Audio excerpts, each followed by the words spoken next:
Assam job চেনেলটোৰ সমূহ দৰ্শকক অন্য এটা নতুন ভিডিঅ'লৈ স্বাগতম জনাইছোঁ। আজি আমি এই ভিডিঅ'টোত আলোচনা কৰিম হিন্দুস্তান কপাৰ লিমিটেডত যি চাকৰি ওলাইছে 195টা পোষ্ট, সেই পোষ্টকেইটাইনো আমি কেনেকৈ এপ্লাই কৰিম, ইলিজিবিলিটি ক্ৰাইটেৰিয়া কিমান হ'ব, আপোনালোকে দৰমহা কিমান লাভ কৰিব,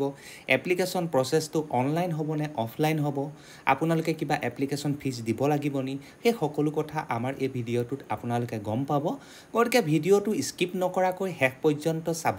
যিহেতু আমাৰ ভিডিঅ'টোৰ প্ৰতি মুহূৰ্ততে আমি বহুখিনি ইম্পৰ্টেণ্ট ডিটেইলছ দিবলৈ চেষ্টা কৰোঁ, যাতে আপোনালোকে এপ্লাই কৰোঁতে কোনো ধৰণৰ সমস্যাৰ সন্মুখীন নহয়। যি কি নহওক, আমাৰ ভিডিঅ'বিলাক চাই আপোনালোকে যিমানখিনি ছাপোৰ্ট কৰিছে তেনেকৈ ভৱিষ্যতলৈও যাতে আপোনালোকে ছাপোৰ্ট কৰি যায়, আমি যাতে এনেকুৱা নিয়মীয়া বাৰ্তাসমূহ আপোনালোকক দিব পাৰোঁ চাকৰি সম্বন্ধীয়, তাৰ বাবে আমাক আশীৰ্বাদ কৰিব। যি কি নহওক, আজিৰ ভিডিঅ'টো ইমানতে আৰম্ভ কৰোঁ আহকচোন। গতিকে হিন্দুস্তান কপাৰ লিমিটেডৰ যি ৰিক্ৰুইটমেণ্ট 2024 চনৰ ওলাইছে, তাৰ টোটেল পোষ্ট হৈছে 195। ইয়াত এডুকেশ্যন কোৱালিফিকেশ্যন আপোনালোকৰ বিচৰা হৈছে 10 পাছ, 12 পাছ, গ্ৰেজুৱেশ্যন। গতিকে একৰ্ডিং টু দ্য পোষ্ট আপোনালোকে নিজৰ কোৱালিফিকেশ্যন অনুযায়ী এই চাকৰিকেইটা এপ্লাই কৰিব। সবিশেষ মই তললৈ আপোনালোকক জনাম, ভিডিঅ'টো যেতিয়া মই কৈ যাম তেতিয়া আপোনালোকে মন দি শুনিব। গতিকে জব টাইপটো হৈছে সম্পূৰ্ণৰূপে চেণ্ট্ৰেল গভৰ্ণমেণ্টৰ জব, আৰু আপোনালোকে ইয়াক এপ্লাই কৰিব লাগিব অনলাইন মোডত, অৰ্থাৎ কোনো ধৰণৰ অফলাইন মোড ইয়াত নাই। গতিকে আপোনালোকে কম্পিউটাৰত হওক বা লেপটপত হওক বা আপোনালোকে মোবাইলতে হওক, আপোনালোকে ইয়াক এপ্লাই কৰিব লাগিব অনলাইন প্ৰচেছৰ জৰিয়তে। যি কি নহওক, এতিয়া বিশেষ কথাটো হ'ল যে এভেইলেবল ট্ৰেডছ এণ্ড ছিটছকেইটা মই প্ৰথমতে কৈ দিছোঁ। প্ৰথম হ'ল মেট, যিটো হৈছে মাইন্স, 20 ছিটছ আছে, ব্লাষ্টাৰৰ 21টা ছিট, ডিজেল মেকানিকৰ 10টা, ফিটাৰৰ 16টা, টাৰ্ণাৰৰ 16টা, ৱেল্ডাৰৰ 16টা ছিট, ইলেক্ট্ৰিচিয়ানৰ 36টা ছিট, ড্ৰটছমেনৰ 4টা ছিট, ড্ৰটছমেন চিভিলৰ আচলতে 4টা ছিট আছিলে, মেকানিকেলৰ 3টা seat, computer operator and programming এছিষ্টেণ্টৰ আছে 14টা, ছাৰ্ভেয়ৰ আছে 8টা, এচি আৰু ৰেফ্ৰিজাৰেশ্যন মেচিনৰ আছে 2টা, মেছনৰ হৈছে 4টা পোষ্ট, কাৰ্পেণ্টাৰ হৈছে 6টা পোষ্ট, প্লাম্বাৰৰ 5টা, হৰ্টিকালচাৰ আছে এছিষ্টেণ্টৰ 4টা পোষ্ট, ইনষ্ট্ৰুমেণ্ট মেকানিকৰ আছে 4টা পোষ্ট, ছ'লাৰ টেকনিচিয়ান অৰ্থাৎ ইলেক্ট্ৰিচিয়ানৰ আছে 6টা পোষ্ট। গতিকে এইকেইটাক লগাই সম্পূৰ্ণ 195টা পোষ্ট আচলতে এইটোত আছে হিন্দুস্তান কপাৰ লিমিটেডত। এতিয়া মই আপোনালোকক ক'ম কোনটো পোষ্টৰ বাবে কি কি এডুকেশ্যন কোৱালিফিকেশ্যন আপোনালোকৰ পৰা বিচৰা হৈছে। আপোনালোকে যদি ভালদৰে মন কৰে, চিৰিয়েল নাম্বাৰ 1 আৰু 2 অৰ্থাৎ মেট আৰু ব্লাষ্টাৰৰ বাবে আপোনালোকৰ পৰা বিচৰা হৈছে মেট্ৰিক পাছ, অৰ্থাৎ আপোনালোকক আণ্ডাৰ 10+2 ছিষ্টেম, অৰ্থাৎ আপোনালোকে আণ্ডাৰ 12 পাছ হ'ব লাগিব। যদি 12 পাছ হয় আপোনালোক ইয়াৰ বাবে ইলিজিবল নহয়, কাৰণ আপোনালোক সকলোৱে জানে যে আজিকালি এক্সেঞ্জ কাৰ্ডৰ জৰিয়তে সকলোবিলাক গম পায় চৰকাৰে। সেইকাৰণে যিসকলে কেৱল মাত্ৰ মেট্ৰিক পাছ কৰি আছে তেওঁলোকেহে এই চাকৰিটো এপ্লাই কৰিব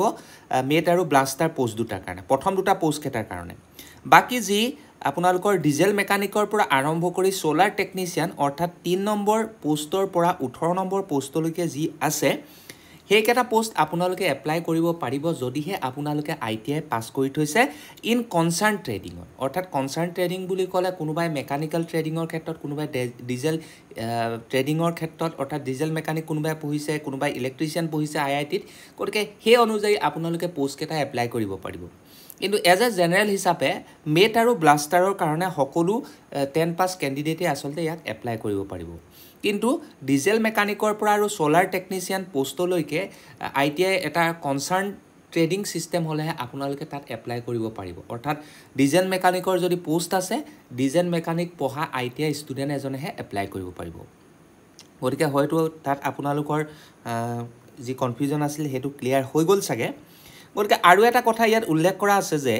candidates who passed ITI in 2021 or earlier must submit a affidavit that they have neither undergone apprenticeship training elsewhere nor taken employment.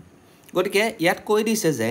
2021 চন বা 2021 চনৰ আগৰ যি কেণ্ডিডেটসকল আছে যিয়ে ITI অলৰেডি পাছ কৰি থৈছে, তেওঁলোকে কিন্তু এখন এফিডেভিট ছাবমিট কৰিব লাগিব কোৰ্টৰ পৰা উলিয়াই যে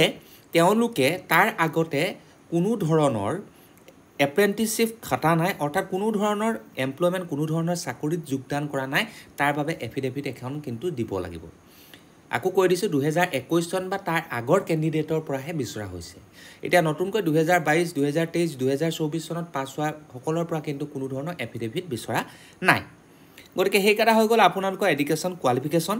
বয়সৰ সীমাটো আপোনালোকৰ 18 বছৰৰ পৰা 25 বছৰলৈ ধাৰ্য কৰা হৈছে যদি কোনোবা ST SC OBC আছে তেওঁলোকে গভৰ্ণমেণ্ট ৰুলৰ মতে 5 বছৰ 3 বছৰ তেনেকৈ ৰিলেক্সেশ্যনটো পাব তাৰ লগতে আদাৰ কণ্ডিশ্যন কিছুমান ৰাখি দিছে যে candidates with higher professional qualifications like diploma, BE or equivalent or higher academic qualifications like BA, BSc, BCom will not be considered. অৰ্থাৎ কোনো ব্যক্তিয়ে যদি ডিপ্লোমা কৰি আছে BE কৰি আছে BA পঢ়িছিলে BSc পাছ কৰি থৈছে BCom পাছ কৰি থৈছে তেওঁলোকক কিন্তু এই চাকৰিকেইটাৰ বাবে ইলিজিবল বুলি ধৰা নহব অভাৰ কোৱালিফিকেশ্যন বুলিহে ধৰা হ'ব যেহেতু ইতিমধ্যে মই কৈছোৱে যে এমপ্লয়মেণ্ট এক্সচেঞ্জত আপোনালোকৰ সকলোবিলাক ডিটেইলছ আপলোড কৰা থাকে গতিকে তাৰ পৰাই চৰকাৰে আপোনালোকৰ কথা গম পাব গতিকে যিসকল ব্যক্তিয়ে 10 পাছ কৰি থৈছে আৰু ITI কৰি থৈছে সেইসকল ব্যক্তিহে আচলতে ইয়াৰ এই পোষ্টকেইটাৰ কাৰণে ইলিজিবল হয় গতিকে তাৰ পিছত আমি এতিয়া আলোচনা কৰিম যে সিলেকশ্যন প্ৰচেছটো কেনেকৈ হ'ব হিন্দুস্তান কপাৰ লিমিটেডৰ গতিকে আপোনালোকৰ প্ৰচেছটো হ'ব mark obtain in ITI and 10th will be considered class 10ত আৰু ITIত আপোনালোকে কিমান মাৰ্কছ পালে তাৰ ওপৰত কনচিডাৰ কৰা হ'ব ওয়েটেজটো মই কৈ দিছোঁ ITIৰ মাৰ্কছৰ পৰা 30% লোৱা হ'ব আৰু 10ৰ পৰা 70% আপোনালোকৰ মাৰ্কছ লোৱা হ'ব অৰ্থাৎ ধৰি লওক আপুনি ক্লাছ 10ত 100 ভিতৰত 100 পালে গতিকে কিন্তু তেতিয়া 100ৰ ভিতৰত 100 পালেও কিন্তু আপোনাৰ 100 নম্বৰ যোগ নহয় 70 নম্বৰহে যোগ হ'ব তেনেকৈ ধৰি লওক ITIত আপোনালোকে 1000 নম্বৰ ভিতৰত 700 নম্বৰ পালে গতিকে 700 নম্বৰ পালেও কিন্তু সেই 700 নম্বৰৰ 30%টোহে আচলতে ওলোৱা হ'ব গতিকে টোটেল 100% কৰি দিয়া হ'ব গতিকে সেইটো ওয়েটেজত নিশ্চয় আপোনালোকৰ কনফিউজন নাই তাৰ পিছতো হৈছে format and blaster trades 100% weightage will be given to 10th marks অৰ্থাৎ প্ৰথম দুটা যি পোষ্ট আছিল মেট আৰু ব্লাষ্টাৰ ট্ৰেডৰ সেইকেইটা পোষ্টত কিন্তু কেৱল মাত্ৰ 10 পাছৰ ওপৰতহে গুৰুত্ব দিয়া হ'ব কোনো ধৰণৰ অন্য মাৰ্কছৰ ওপৰত গুৰুত্ব দিয়া নহ'ব in case of a tie in mark the candidate of higher age will be selected ধৰি লওক দুজন কেণ্ডিডেটৰ মাজত মাৰ্কছখিনি একে সমান হৈছে কিন্তু তেতিয়া কি কৰা হ'ব যিজন ব্যক্তিৰ বয়সটো বেছি তেখেতক বেছি অভিজ্ঞ বুলি ভাবি তেখেতকহে চাকৰিটো দিয়া হ'ব এইটো আপোনালোকে মনত ৰাখিব তাৰপিছত এই চাকৰিটো আমি কেনেকৈ এপ্লাই কৰিম আমি কি কৰিম হিন্দুস্তান কপাৰ লিমিটেডৰ যি অফিচিয়েল ৱেবছাইট আছে সেই ৱেবছাইটত আমি যাম তাত আমি কি সাৰ্চ কৰিম এষ্টাব্লিশমেণ্ট সাৰ্চ কৰিম এষ্টাব্লিশমেণ্ট যি মেনু ওলাব সেই মেনুত আপোনালোকে কেৰিয়াৰ অপশ্যনটো পাবই অৰ্থাৎ এপ্লাই অপশ্যনটো পাবই যদিও নাপায় আমাৰ ভিডিঅ'টোৰ ডেছক্ৰিপশ্যন বক্সত আমি সেই ডিটেইলছকেইটা দি দিম সেই ডিটেইলছকেইটাত বা লিংকটোত ক্লিক কৰাৰ লগে লগে আপোনালোকক এপ্লাই কৰাৰ সেই ঠাই টুকুৰালৈ লৈ যাব